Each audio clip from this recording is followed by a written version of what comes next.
పెట్టారు. కన్స్ట్రక్షన్లో ఉన్నటువంటి ఎవల్యూషన్ గురించి ఆ బుక్ రిలీజ్ చేసినప్పుడు నేను కొద్దిగా ఇట్లా చూశాను.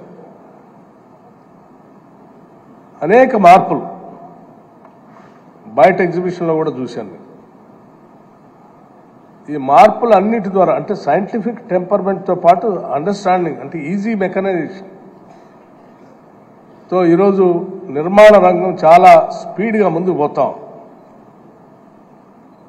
ప్రపంచంతో పోటీ పడాలంటే మనం కూడా ఆ మెకనైజేషన్ని సీరియస్గా ఇన్వాల్వ్ చేసుకోవాల్సినటువంటి పరిస్థితి వచ్చింది. ఆ ఇన్వాల్వ్ చేసుకునే క్రమంలో చాలా సందర్భాల్లో వాటిని కొనటానికి బ్యాంక్ గ్యారంటీస్ ఇవ్వటం, పనులు చేయటానికి బ్యాంక్ గ్యారంటీస్ తెచ్చుకోవటం, వర్క్ శాంక్షన్ అయింది కదా అని చెప్పి వాటి రిలీజ్ చేసుకొని పని చేసుకోవటం, సమయానికి బిల్స్ రాకపోతే ఇవి కట్టలేక ఆ కంపెనీలు డిఫాల్ట్ కావటం, ఇలా చాలా పెద్ద పెద్ద కంపెనీలు నిర్మాణ రంగంలో చాలా పేరు ప్రాముఖ్యత కలిగిన అనేక కంపెనీలు 60s లో 70s లో రెపరెపలాడినటువంటి కంపెనీలు ఇవాళ చాలా కంపెనీలు కనపడకుండా పోతా ఉన్నాయి.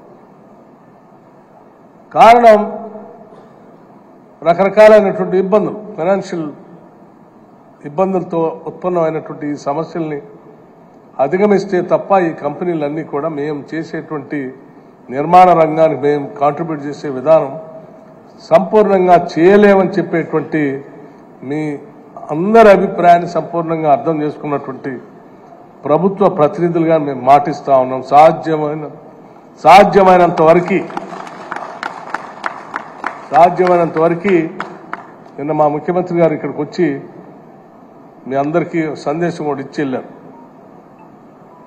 మిమ్మల్ని మేము కాంట్రాక్టర్స్గా చూడలే, వెల్త్ క్రియేటర్స్గా చూస్తా ఉన్నాం. ప్రభుత్వ పరంగా ఉన్నటువంటి వ్యవస్థల ద్వారా చేసే పనులు ఈ జాతి నిర్మాణంలో ఎంత అవసరమో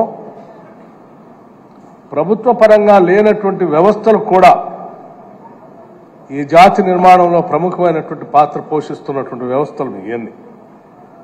సో తప్పనిసరిగా ప్రభుత్వ పరంగా జీతాలు లేకపోయినప్పటికీ, ప్రభుత్వ పరంగా ఇవ్వాల్సినటువంటి ఫెసిలిటీస్ లేకపోయినప్పటికీ మీకు మీరు కొన్ని వ్యవస్థలు సృష్టించుకొని దాని ద్వారా ఈ నిర్మాణ రంగానికి మీరు చేస్తున్న కృషిని కూడా తప్పనిసరిగా అభినందించాల్సినటువంటి అవసరం ఉందని ప్రగాఢంగా నమ్మేటువంటి ప్రభుత్వం ఇది.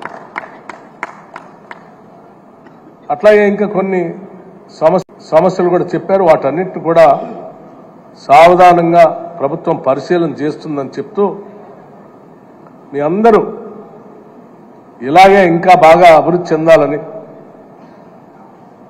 ఇక్కడికి చాలా మంది పెద్దలు డయాస్ మీద ఉన్నారు, most experienced people all over the country నుంచి ఇక్కడికి వచ్చారు కూడా. We welcome whole heartedly to this Hyderabad. Hyderabad is a beautiful city. Hyderabad is a city